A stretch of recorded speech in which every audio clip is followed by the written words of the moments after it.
With God, there is always more. More love, more life, more freedom. Welcome to Zoe's Exploring More with Michael Thompson.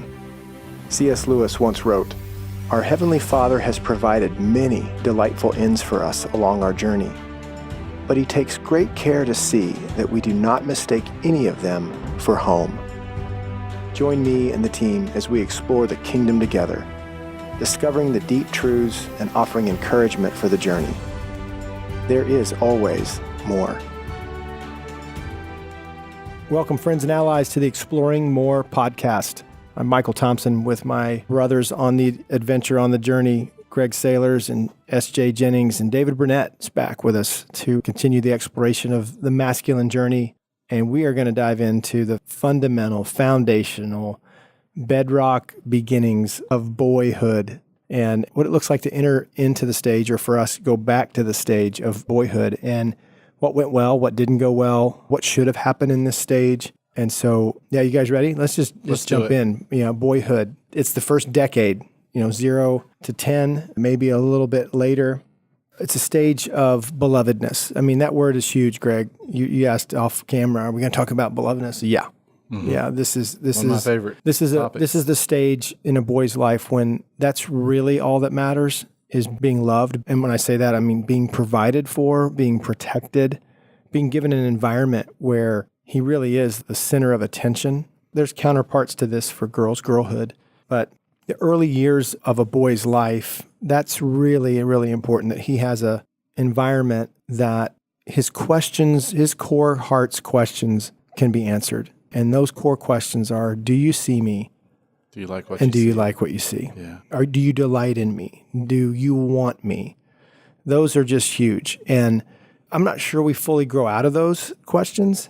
You've often mentioned about your times with your dad. Yeah. Yeah. And I think my dad did a number of, as an adult, a number of good answers to those questions, and even later in my life.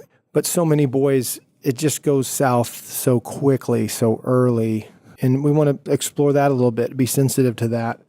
You ever remember the show Wonder Years? Mm-hmm. Mm-hmm. Oh, yeah. Kevin, the Wonder Years, this is boyhood, elementary school, how having buddies, having friends. I remember you guys knocking on friends' doors. Could Greg come out and play? I don't think kids do that as much anymore, with they usually text each other. And stuff like that. But, Snapchat we used to play. I mean, the neighborhood was a playground. Yep. And that's a little bit later in boyhood, but even earlier at 4, 5, 6, those first birthday parties, those gatherings of friends, classmates in kindergarten, in first grade, second grade. It's a long ways to go back for some of us to remember. But those questions are really powerful. Do you see me? Do you like what you see? Do you want to be with me? And that's the cry of a boy's heart. That's the hope of a boy's heart. Am I seen? Am I wanted? Am I valuable? Am I prized? And there's a whole lot of life that gets built on that, however that goes. Right. It's foundational, right? I got 4 boys, but 3 of them that are in this stage right now.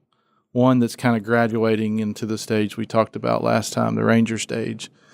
And as my 19-month-old, almost coming into 2 now, he's like the personification of that at that age. Yeah, watch. Oh, my goodness. Watch me. So the first moment, I'm like, no. We call him, his name's Joshua, but his nickname is Bean. So we call him Bean. All right, Bean, I'm sorry, buddy, I can't right now. He doesn't know what I'm talking about, and there's tears right away. Mm-hmm. Mm-hmm. I'm sorry, son, Yeah, there's a... do you see me? The term that's being used a lot, and probably should be used a lot to diagnose and to bring things to the forefront in adulthood, is narcissism. Right. But when you're a boy, when you're a little one like this, it's okay. It's permission for to you be to think that the whole world revolves around you. Right. That's because right. It does. Yeah. It does. In so many ways. In so many ways. There's a secure foundation in that. That's right. I think the narcissism that comes later is the insecure Absolutely. of a foundation that didn't go well. Right. It's just a theory. Yeah, that's a good theory. And he feels I think. so entitled as the youngest, and 4, so we're all cuddled, kind of watching a movie this weekend on the couch, and where does he want to be? In the middle. In the middle. Yeah. He's going to crawl up in my and he's going to push his other brothers out of the way because he believes that that's his spot. Well, if we see, Joseph, right, in the coat of many colors, the beloved son. Yeah, it didn't go well when he was bragging about his coat. I don't know that he said nanny, nanny, boo, boo, but, look what I got. Yeah. We'll show you. I think too, David, this is a stage where the boy doesn't really even know. He doesn't have any other environments to compare it to. He doesn't know how provided or protected. Bean doesn't know. He just either enjoys it or he's not. He feels it when he doesn't get it because right? he's used to getting it. Yeah. But it really is, as fathers, if you're a young father, this is a stage where you want to answer that question. I see you. I delight in you. And yes, there's times to learn appropriateness. But if the answer to the boy all the time is no, stop, quit, get down, I don't have time, that leaves a mark. It does.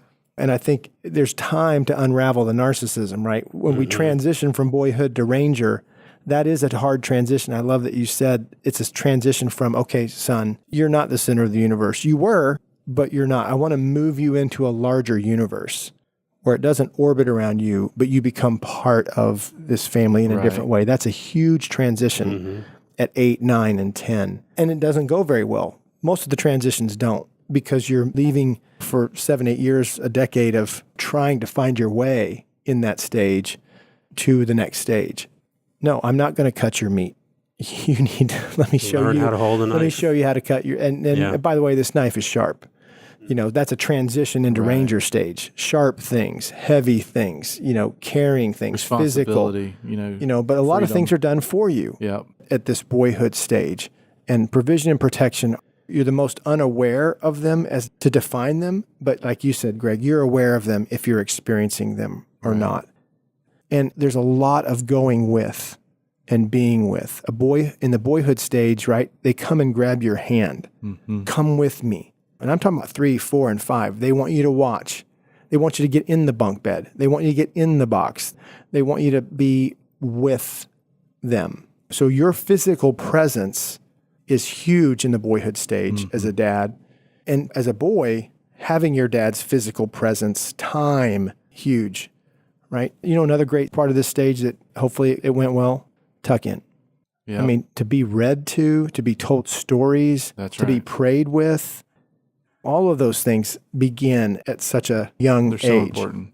And physical touch, I think, is another thing that men might shy away from a little bit, but wrestling with those boys. I've been doing something with my boys for a lot of years. It's kind of slamming them on the bed. We call it, for some reason, it got named throwing them to the chickens. I don't know why it's called that. Hey, Dad, you come in, Dad, throw me to the chickens. Throw me to the chickens. Exactly. They want it. On my shoulder. Yeah, boom, on the bed or the couch. What kind of stories are you telling about chickens? That you're being, instead of thrown to the lions, you're being thrown to the chickens. I don't know where the chicken, but it's affectionately called that now. It's stuck. No, I remember many times when my son was little, I would put both of his feet in the palm of my hand and have him stand in my hand. And we got pictures of that. Yeah. We got 8mm movies with my dad doing that with my brother. That was the Dark Ages friends. Yes, I don't have a picture of it, but I will never forget the look on Sherry's face, my wife's face, when she'd come around the corner and we were doing that. Because of course we're too close to the brick mantle in the den and just chucking him over my shoulders and throwing him up on the couch and wrestling around with him,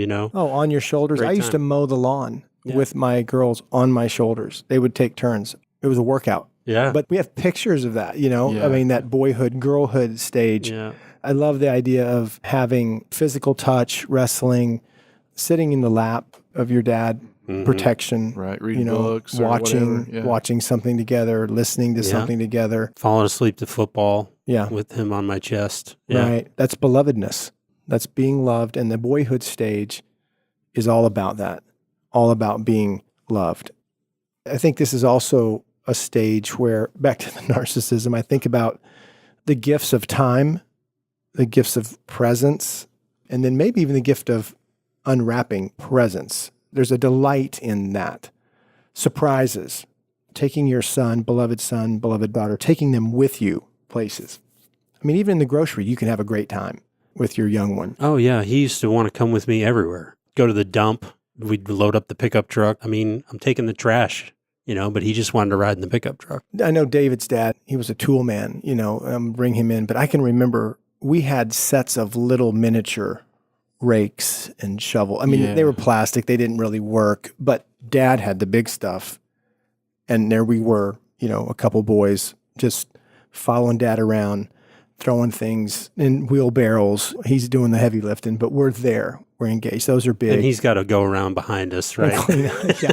We didn't know that. No, we didn't know it then. But as a dad, you learned that, right? Right. Yeah, my dad, like you said, Michael, he sold Snap-on tools, and that's one of the memories I have is going to work with him, going around to the different mechanic shops and garages. And I used to love to just have you remember those little rags that the mechanics had, the little, little red rags? Yeah, I used to always want one in my back pocket. You know how they'd have them hanging out, and just kind of feel like I was one of those guys and get my hands greasy, and that kind of stuff. That was a good memory. And So if that's the good stuff, right, then you know what the bad stuff is in this stage. Yeah. When those things aren't happening, don't happen, you're not invited, you don't get included, or you're a burden to take to the store. Even in a very young age, we can think that they don't see it. We can think that they don't hear it, our tone, when we're talking to our wife about. Yeah. Or the little sigh we let out. They hear those things. I mean, it's such a bad mistake. And I know there's two of the men here have been through divorces, and SJ, he remarried the woman that he divorced. David, she remarried me. Yeah. She married me twice. We're still trying to figure that out. That's a good one. divorce didn't work out. That's right. That's right. But I think that it's probably one of the greatest underestimations I hear from men that I counsel, work with, talk to, and sharing with, who are going through that. I don't think it was your story, David. I think you really, really were very concerned about what your daughters were feeling and hearing. But no, they're not resilient. That should never be the answer. Oh, the kids are doing great. Yeah. They're resilient. They're really tough. No, they're not. No. And I'm not trying to indict those who are in that place. I'm not saying that, moms and dads. I'm not. What I'm saying, hopefully I'm provoking you to an invitation of assume that they're not good. Right. Assume that there's something to talk about. An enemy who has come to whisper to them, it's their fault. If they had cleaned their room, if they had made better grades, if they had obeyed more, that's the kind of crazy stuff we hear more of later. Right, when the guy's 45 years old. How he interpreted that file at Boyhood or at the Ranger stage. Yeah. Yeah, it wasn't too long ago that my older daughter, Gabby, had shared with us that she only remembered, I think, maybe 2 or 3 times that were good times between her birth mom and me, which is pretty sad. But it's indicative to what they remember. And I'm sure you told her that's not true. Stop saying stuff like that. That's right. Well, let me tell you what happened. Some of that stuff was probably true. But that it's great intel when they, in a later stage, when they share with us the memories they have.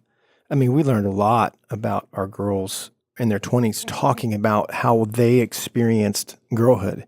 Even as a dad now, this masculine journey might be a great idea to revisit. What happened? What was growing up like for you? You got to be in a pretty oriented place to ask that question to your kids. Yeah, they might say, "Why do you ask?" Yeah, like, what do you want? But be prepared for the way you remember their childhood is different from the way that they remember their childhood. My brothers and I have sat around and talked about same trips, same story, and had different interpretations of the same place, same moment. But it's the opportunity to go back and not correct, but to listen and engage could be good. Because if somehow their question wasn't answered or it was answered badly, were they seen? Were they delighted in? Were they wanted? If for some reason their answer is anything but yes, even years later, this is why we're having this conversation, right, men, about the masculine. You can go back. That's right. And bring some remedy, bring some recovery, and not by correcting or explaining or justifying, but by legitimizing, by listening, by saying, I bet that was really hard. That's not what I wanted for you. Say it together, sorry. Yeah. It's amazing how at this stage, especially when they're younger, their capacity to forgive is off the charts. So I have a story that just happened, very fresh. Again, my wife, I said in the last episode, was gone out to Colorado. A couple weeks ago now, yeah. Yeah. So there's opportunities to have a lot of fun. I told the story about going down the stairs, And there's opportunities for the enemy to partner with me to wound hearts. So it's the fourth night of her being gone. I'm pretty tired, was doing my taxes that day. That night, it's bedtime routine. And we were talking about tucking in and how good that can be. I wasn't in the mood. All right. Get in bed now. I was not in the mood.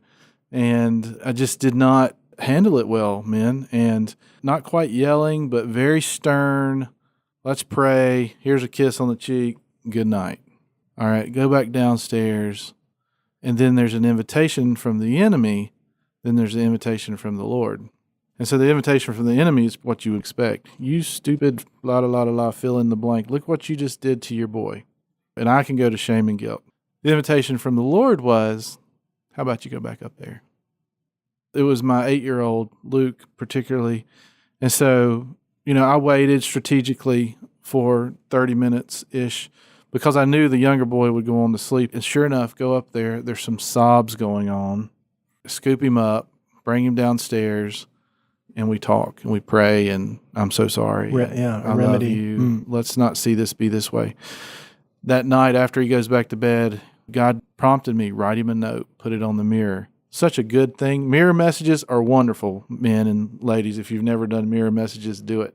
But wrote him a message, left it on the mirror. Again, bud, so sorry about last night. So glad we had a chance to talk. Love you. So important. I remember, watching Andy Griffith or some of those other episodes, some of those older shows where the dads actually apologized in the show. Remember that? Yeah. Apologies is very important. That's us as the adults now talking about that as the kids. Did you guys get apologies from your dad when you were that age? Do you remember any? I don't remember any. Yeah, maybe. I'd have to access that file in the moment.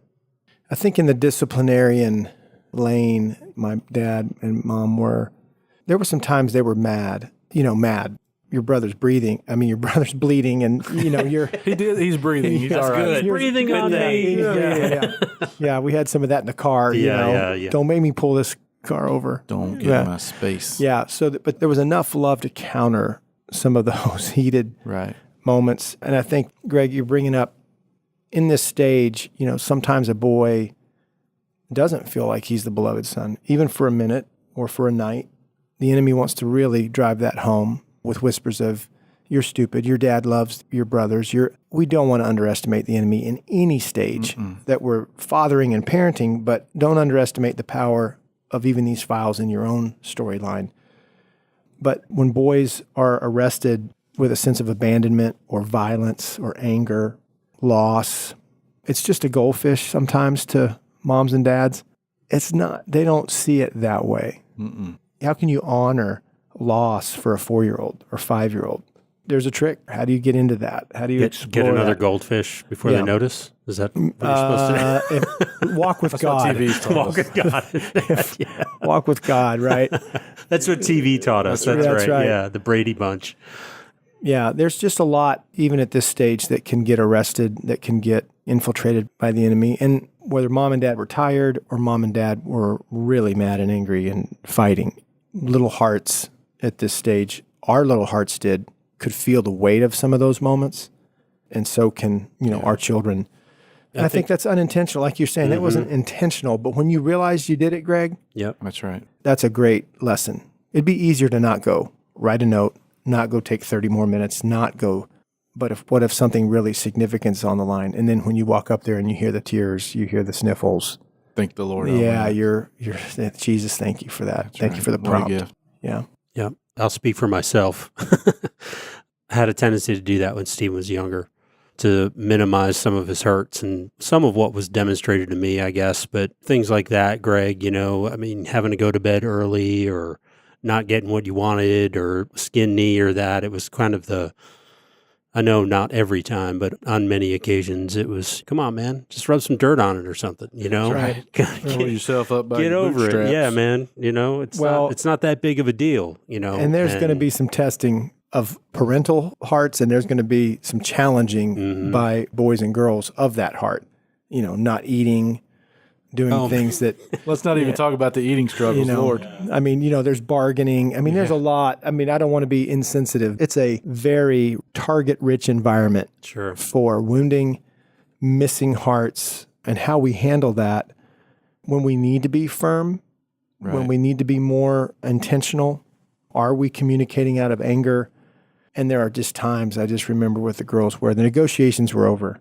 Yeah. And so, Michael, I mean, I know we're talking about, the first stage here, boyhood, belovedness. And as we've listened and talked about all these different stages, what an opportunity, obviously, this is to walk with a sage that walks with a king, that walks with a warrior lover, that walks with a ranger and a boy, in being helped with this. I mean, when I had my children, I was in my 20s, my first, and now I was in my 40s with my last. And so it's much different parenting Josh than it was Jackson, because I know a little bit of something. But thankfully, I have men like you, older men like you, to walk with through these things. And so I think it's good for our listeners to remember that all of these things build on each other. And as you said, the foundation of it all is this stage. I love that you're saying that, Greg, because I want us to talk about for a minute, turn into, what the greatest thing I did for my kids' hearts?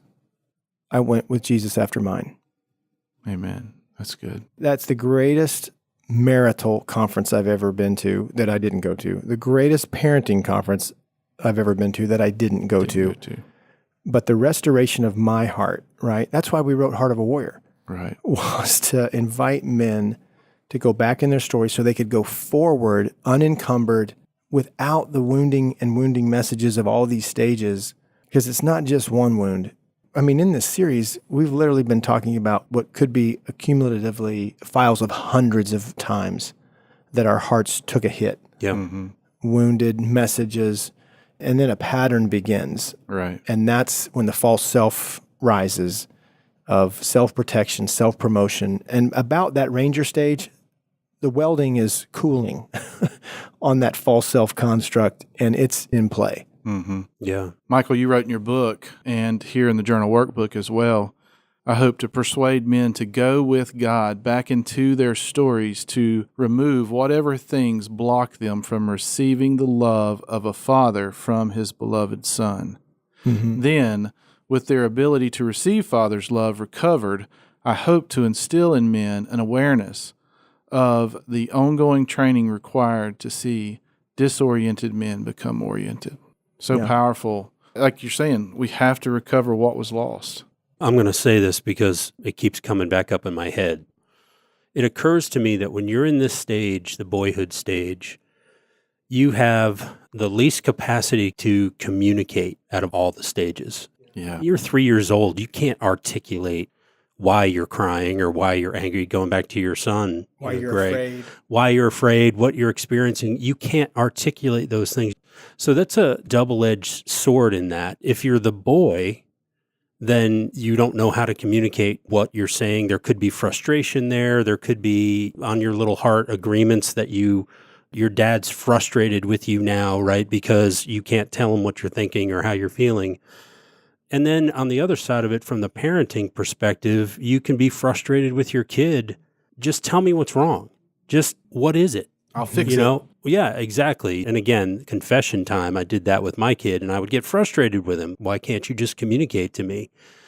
So the importance of going back to this stage and unraveling some of these things and some of these feelings and agreements that you made back then that you couldn't articulate because you were 4 or 5 years old, and giving grace and forgiveness to that little boy who couldn't get out what was on his heart and what was hurting, and talking with him again, bring him back up and releasing some of those things and talking about them with your heavenly Father. Yeah. Yes. Yes, Jay, we'd want our listeners to know it would be a silly assumption to think that you grow out of this. Mm-hmm.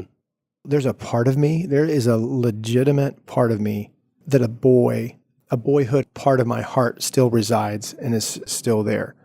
I can be taken at 54, I can be taken into something that feels very ranger stage or boyhood. When I go home or my dad and mom come here, when I encounter them, there are times I can feel like a boy again. Yeah.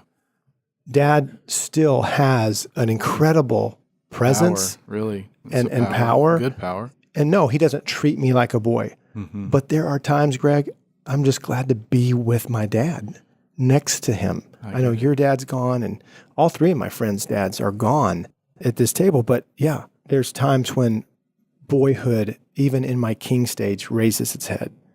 And ranger, adventure, exploration, still learning how to do things at 54 that I didn't know how to do, wasn't taught. To your point, Michael, when I was thinking about reflecting on these stages again for this podcast, my mind went back to Daniel Boone. Did you ever remember the show Daniel Boone? Did y'all watch it when you were a kid? Yeah, I remember. Oh, man, yeah. That must have been a long Wes time ago. Parker. I had a coonskin hat. I had the coonskin hat. I had the coat. You know how with the etched it is in our fringe. mind? Oh, we the could sing fringe. the song. Yeah, Daniel Boone. There you go. Man. So man. that I went right back there, and I'm hearing this word in my heart: the wonder of that stage. As we were sitting here talking, starting, my mind went to that show, and I couldn't remember the boy's name, and so I looked it up. And do you remember it was Israel? Yeah. And yeah. do you remember? Oh, wow. No, I do. And I started to remember how Daniel treated Israel. It was a loving relationship. Relationship. He was a beloved son. And Yeah. so my mind goes there, and I go back to the wonder of Flipper. I know you remember those shows and Yeah. the exploring and the adventure of that. Oh, man. How about Andy Griffith and Opie? Opie. Yeah. Man, Yeah. Talk about being beloved, right? Yeah. Yeah. And it wasn't always you get to do whatever you want No. to do, Opie, Right. right? So there were a lot of lessons in there. The lessons were covered in love. I mean, you Right. knew what the point was and why. Mm-hmm. I love that. Yeah. Yeah. We'll be right back. We're going to take a break and come right back. I want to talk about heroes in the Beloved Son stage. So we'll be right back in just a minute with more of the Exploring More podcast. Hey, Exploring More podcast friends and allies. I want to bring your attention to something really important that we're offering in the new year. This podcast series is about our allies, and it was one of our allies, Haynes Maxwell, who said, when you're in a war, you better know who your friends are. And so when we step into the new year and into the battle, the war between the two kingdoms, the kingdom of darkness and the kingdom of light, we want to do all we can here at Zoe to help you in your journey and in the battle for your heart. So we want to invite you to go to www.zoe.org/allies. There you can find all kinds of resources, encouragement, a lot of free stuff that we want to put in your hands to equip you for your journey, but also to equip you as you go after the hearts of others. You're going to find also there a very important book deal.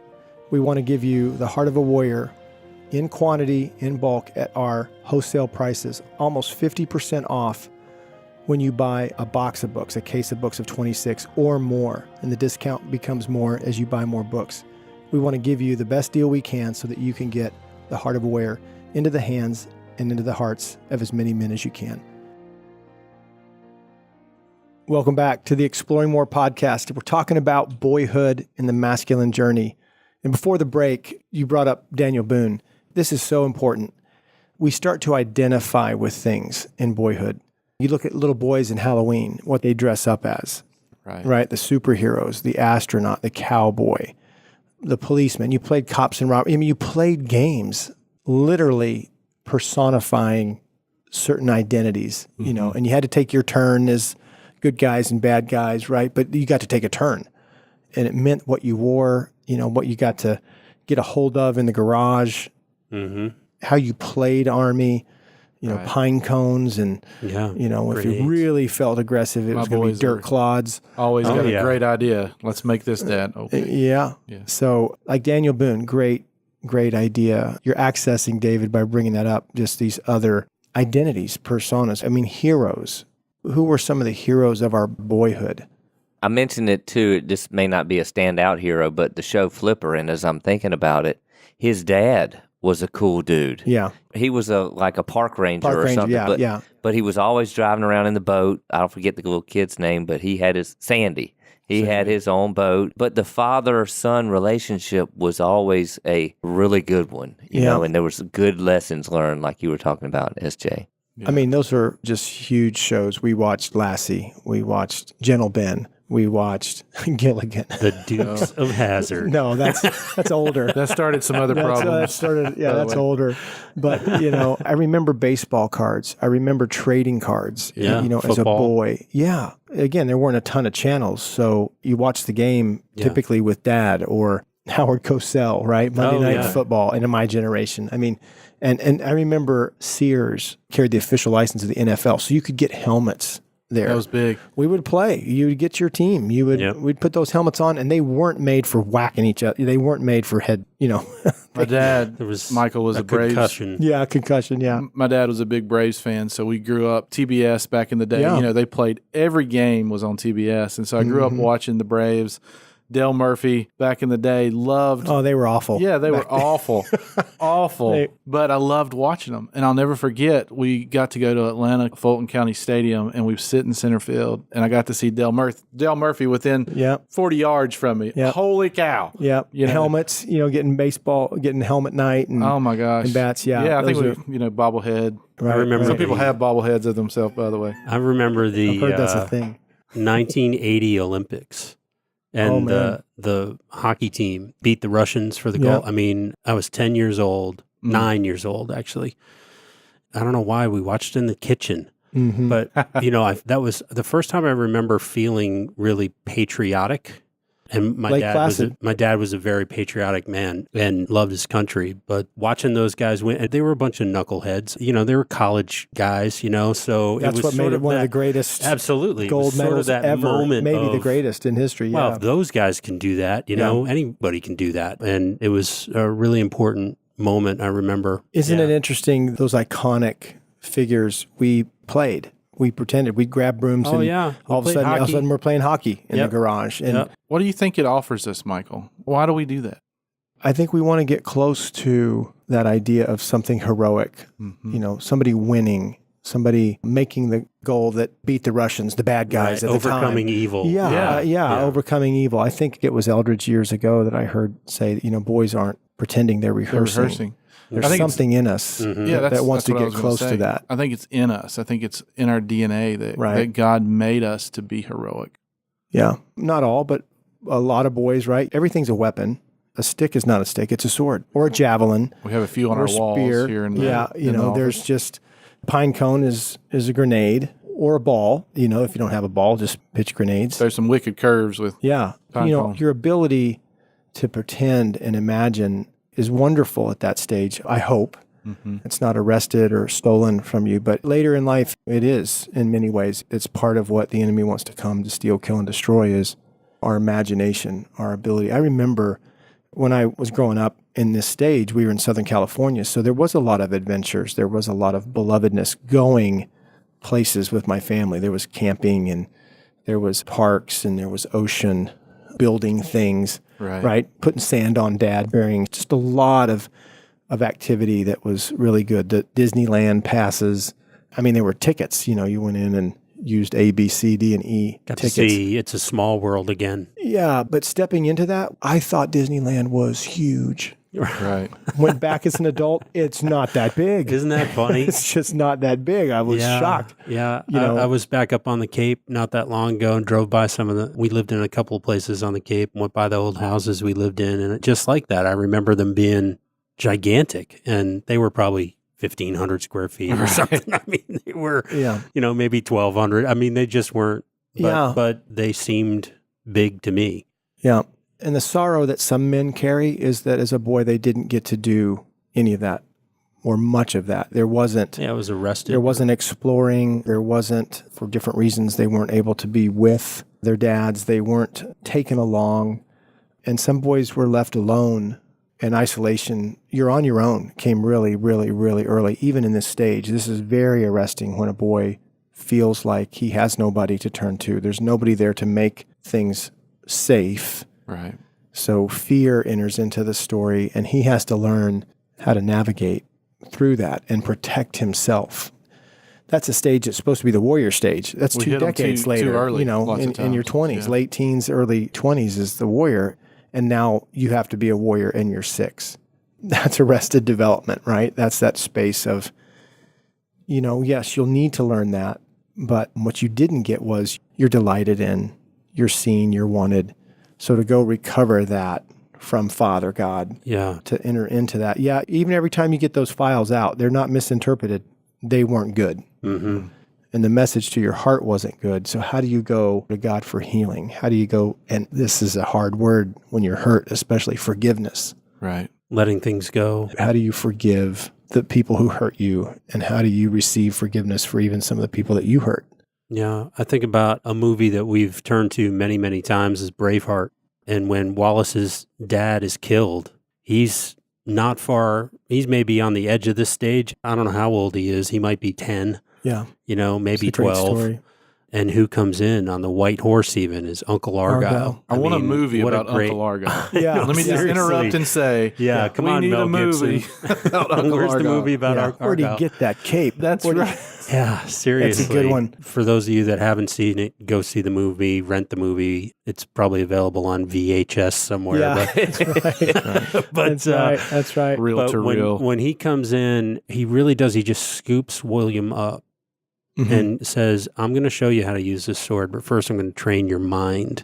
Mhm. I mean, what a great picture of what Jesus can do for us. Yeah. You know, I really see Jesus in that way, being the rescuer, being the one that comes in and scoops us up.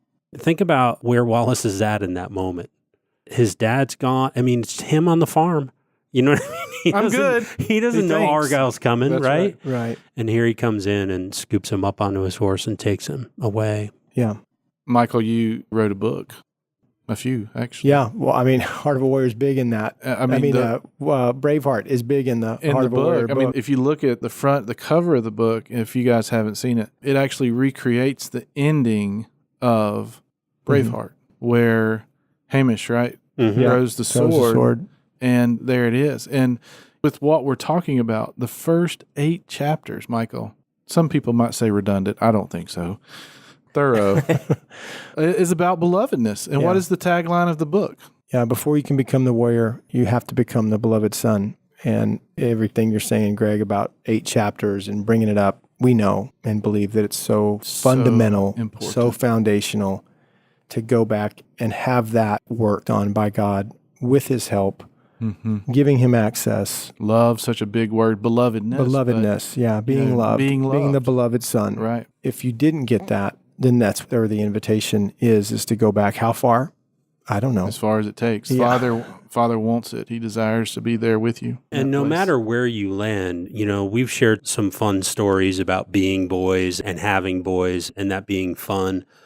If that's your memory, if your memory is that you didn't get any of that, either way, we want to encourage you to go back into this. That's right. I mean, no matter what your interpretation is of your childhood, of your boyhood, this stage in your life, the importance of going back, revisiting some of these things, letting Jesus show you some of these things through his eyes. I mean, we can't overstate the importance of that. And I think for your heart, these are all stages to help you explore and go with God into your story. And kind of in these incremental places, these decades and how they can go, the transitions. We just said it's all hard. It all has, sooner or later, the battle will catch up to you, or you'll find yourself in the battle for the heart. And the other thing that I would encourage our listeners to, David, is how this has helped me see the hearts of others. You know, that guy that just is so timid and he's so quiet, he's kind of shut down, he's unable to engage. I don't think anymore, what's wrong with that guy? No, something in his story happened. Yeah, what happened to that What guy? happened to that guy is different than what's wrong with that guy. That's right. And when you hear another man's story in light of this masculine journey grid, Yep. you start to hear and see, and you can actually help him because you see that he was missed as a Right. boy. They got divorced. He went with his grandparents. They were too old to get engaged in any activity. I mean, I'm making all this up, but this is the storylines of some men who absolutely are so fearful of failing because the Ranger stage, they weren't allowed to fail. Or when they did fall, there was nobody there to say, that's okay, buddy. That's all right. Let's try it again. Let me help you. Sooner or later, a man is given the answer. Do I have what it takes? Am I strong? No. Well, we're fresh off of No. Heart of a Warrior Encounter, and we have something we call impact sheets where people write their stories about what happened to me. Some people share what happened to them, but so much of that are the celebration stories. And we are so blessed at Zoe, and you guys can explore that with us by sending us an email, exploringmore@zoe.org. We'd love to hear your story. Yeah. Because there is victory. And if you're not finding victory, like we said a few weeks ago, we'd love to help. Yeah, because men and women, the line that the enemy wants to drop into your heart and mind is you're on your own. That's right. Isolation. You are on your own. Yeah. They're not going to be there. They weren't there. You don't know how to do this. You're on your own. And that is part of the masculine journey and feminine journey to recover from living under that. It's like a spell to live under that curse. I agree with that totally, because that's a challenge that I'm facing right now, is just that very same thing, that I'm not on my own, that God will take care of me. And I love what you said, just kind of in context of the grid, that it does give us a framework to be able to look into not only our stories, but like another man's story, to where you can empathize with what they might be going through. And I love the fact too that it's never too late to go back, and it's worth the work and the effort it takes, because just like I mentioned in the last podcast, I would never have known that about the Little League story that I shared if God hadn't have taken me back and gone back with me, in that moment. So it's worth it. I mean, this is so important to us and so important to the journey. I mean, in the new book that we're going to hopefully have ready come Christmas time, King Me, it's got a lot of these stages and recovering, because, I think every boy does dream of one day having a kingdom, one day offering, sharing what he knows, what he's learned. And those in his world are protected, are provided for. So somewhere between 6 and 60, things come off the rails. How do we recover from that? And how do we become the good king, like our King, Jesus, is? And what is he trying to do? How is he helping us recover from loss? Back to Joseph, we talked about, but the whole idea of what you intended for evil, what the enemy has been working for evil, God is making good. God. Romans 8:28. And that is part of what we want to share as we continue these conversations, as well as hopefully put another book out there about the significance of recovering from how the enemies come to bring that curse over us. You're on your own. No, you're not. No, you're not. Michael, one of the things we love to do at Zoe, as you know, as you've led us so well, is create environments for people to experience belovedness, to experience redemptive communities, etc. And if you guys go to our website, zoe.org, and at the top, go to our community section. And one of the great resources that we have is a redemptive community sheet. And some of you guys have found that before. If you'll go there, and it says redemptive community, so it's general, but it is redemptive Boyhood. If you just, all you got to do is change the title, right? Redemptive marriage, redemptive masculine brotherhood. We Friendship, have it under, friendships and deep friendships. So I would encourage you to go find that resource. It's really, really good to help you set an environment that will definitely change your life, change your world. Yeah, while you're there, poke around. There's some environments coming up in September, one weekend for women to get away, the deepening weekend, and another Heart of a Warrior encounter weekend is coming up out west. Colorado. So, we want to continue, like you said, Greg, to shape some environments for people to get away with God and recover their masculinity, recover their femininity, and get everything out of the way that's in the way from them being the beloved sons and being the beloved daughters that they are. That's right. And come on, man, if you can do that out in Colorado, that's not a bad gig. That's not a bad gig, no doubt. No doubt. Hey, listeners, thank you so much for tuning in today. And we want to encourage you, if you will, ask you to go to iTunes or your podcast platform and rate and review us, share the podcast with others. We'd love to hear your story. Like Greg said, send us an email at exploringmore@zoe.org. Just so thankful that you've been on this journey with us through the stages of the masculine journey. Hope you'll continue on listening with us. We're going to have the ladies come in here over the next couple of weeks and talk about moms and Mother's Day. So that's going to be great. So join in with us, and thank you again for being on the journey with us. We'll see you next week. We hope you have enjoyed this episode of Exploring More. The landing page for this podcast is zoe.org/podcast. That's ZOWEH.org/podcast, where you can find the show notes and various platforms to which we broadcast. You can also find us and the Life of More by visiting Zoe on YouVersion Bible app, Right Now Media, our Facebook page, and Zoe on Instagram and Twitter. Remember, with God there is always more, and you were made for more.